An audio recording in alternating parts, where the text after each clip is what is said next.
Ne kemi menduar se këta të rinj, qoftë Alin Qori, qoftë Shabani, qoftë ky tjetri Lapaj, qoftë Panosoko, do dilnin atje. Nuk flas për Agron Shehel, se ai ka hedh 3 milion euro në fushat dhe dieta e punës, ai biznesmen, ai shef politikën se biznes. Ka të drejtën e tij, po ne shkrepit nuk kemi biznesmen, nuk kemi vend që mban biznese të tilla, kurse këta të tjerë, këta të rinj që shikojmë ne, këta nuk të vinë, kemi një staf që të thotë, ky është stafi im.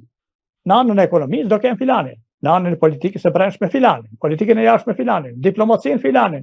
Ti vjen atje përpara, edhe shikon, ke të shikosh përballë, nuk kanë asnjë. Dhe kur i pyet, jo thua, ore, në qoftë se humbisni, si do ndodh me ju, do ikni, se të kanë humbur ka 8 vjet, 10 vjet, s'kan bërë asgjë, do mlidhet partia, thonë ata. Në qoftë se partia na lën, po ashtu thotë edhe Berisha, ashtu thotë edhe Rama.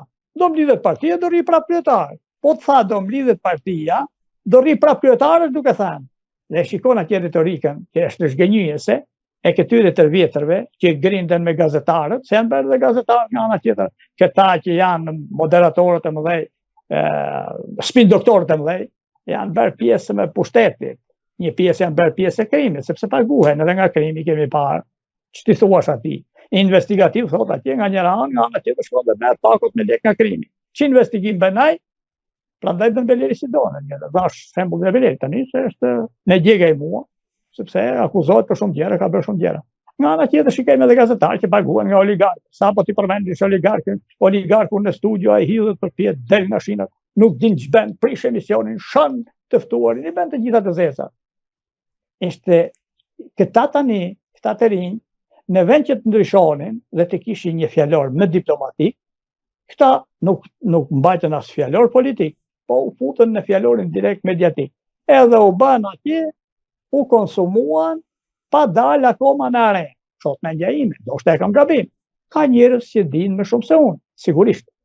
Por janë një pjesë atyri që dinë shumë më tepër se unë, dhe e kanë vendosur të heshtin, të bëhen palë me të keqen, të bëhen alancë, janë të korruptuar, edhe heshtja, korrupsion është, drejtëgishtin ati që hesht. Jam profesor, thot, jam doktor, jam akademik. Asgjë nuk jepër, derisa hesht kur shikon vendin tënd, popullin tënd, të zvoglohet ditë për ditë edhe të rrudhet, nuk je as akademik, as profesor, as intelektual. Se intelektual je në qoftë se ke një mendim më publik nga pjesa tjetër e shoqërisë. Sa ashtu për më ngrën për vete ka sa dush si puna jote, a nuk e bën mendimin tënd publik. Që intelektual jeti, që akademik jeti, që profesor jeti, asgjë nuk je, as artist, asgjë. Thot mendja ime, kush është me Zotit ta thot, atë thashun. Si mendoni, pse Shqipëria ka përfunduar në këtë gjendje në këto 34 vite? Është faktori e parë punës, është si të ta them unë tani, janë shumë arsye, janë shumë faktorë. E pare punës, ne menduam, u varëm shumë shpresa të këta demagogët. Këta demagogët kryesorë, edhe ata përpara, po ata u largua gjatë rrugës. Po thot dikush, bën një njoll, një gjë, po u largua.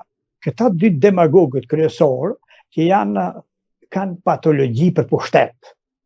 Këta duan të bëhen pjesë e historisë duke qëndruar sa më gjatë në politikë. Ma njëherë njerëzit kanë qëndruar për një kohë shumë të shkurtër në politikë dhe janë bërë pjesë e historisë politike botërore. Churchillin e kanë hequr, ka fituar luftën, ka qenë pjesë e fitores së luftës së dytë botërore, dhe pastaj nuk u votua, dhe prapë ai ka ngelur sot në historinë botërore. Me të gjitha ato të thanat dhe të bërat e tij, këta duan të na imponohen.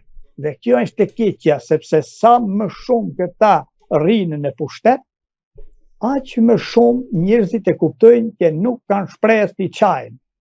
Dhe njerëzit sa më shumë e shikojnë që s'kanë shpresë të çajnë brenda për brenda vetes, se nuk e gjen, atëherë ikin jashtë. Sepse zotëri nderuar, sepse nuk kanë lënë në Shqipëri shtresë të mesme. Ja, duke qenë gjithmonë në pushtet, e kanë shqyer vendin, ose të gjatë, ose të majtë. Nuk kanë lënë njerinë e mes, nuk kanë lënë shtresë të mesme. Nuk i shikon, merri komisionet zgjedhore.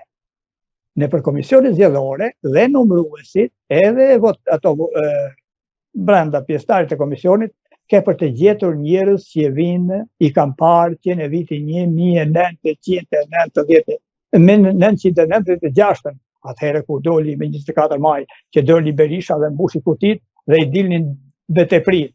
I kemi parë edhe në 2021, kur doli Rama në të vetën dhe beri tërbet duke paguar e duke vjedhur votat, pra ata janë që aty. Se janë ata aty? Kjo është pyetje që bëhet gjithmonë. Në qoftë se para pak ditësh kisha një libër e politika dhe mafia. Atë parathenja ja kishte bërë një shkrimtar i madh, Carlo Levi, atij librit. Ata nuk janë do si do.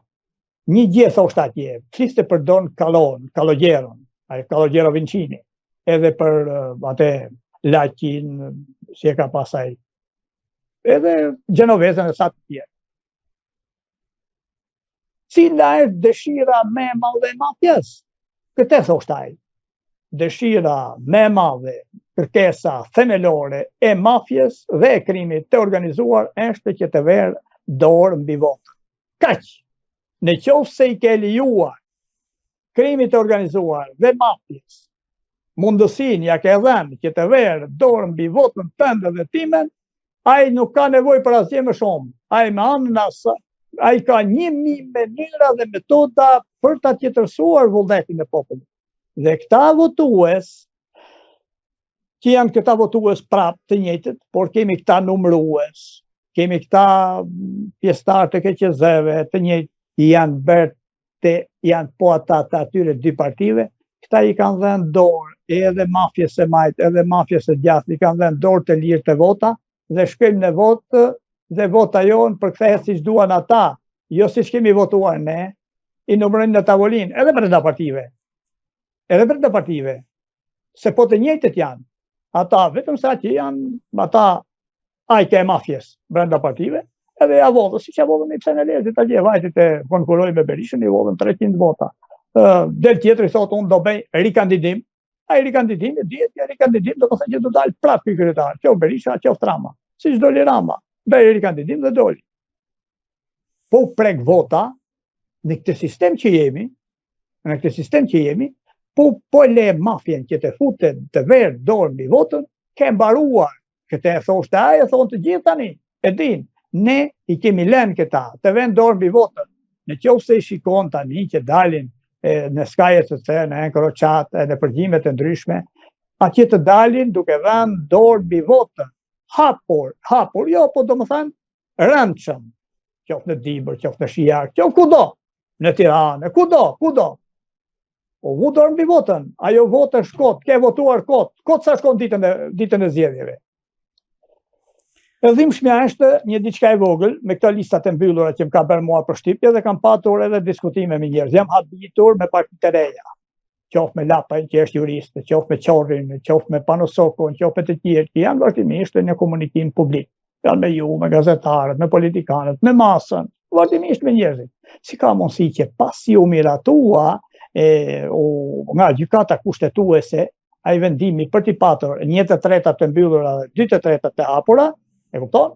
Si ka mundësi që asnjëri nuk e bëri një përpjekje të vogël për ta çuar, për ta ankimuar në Komisionin e Venecias, për ta çuar për shqyrtim atje, për mendim atje.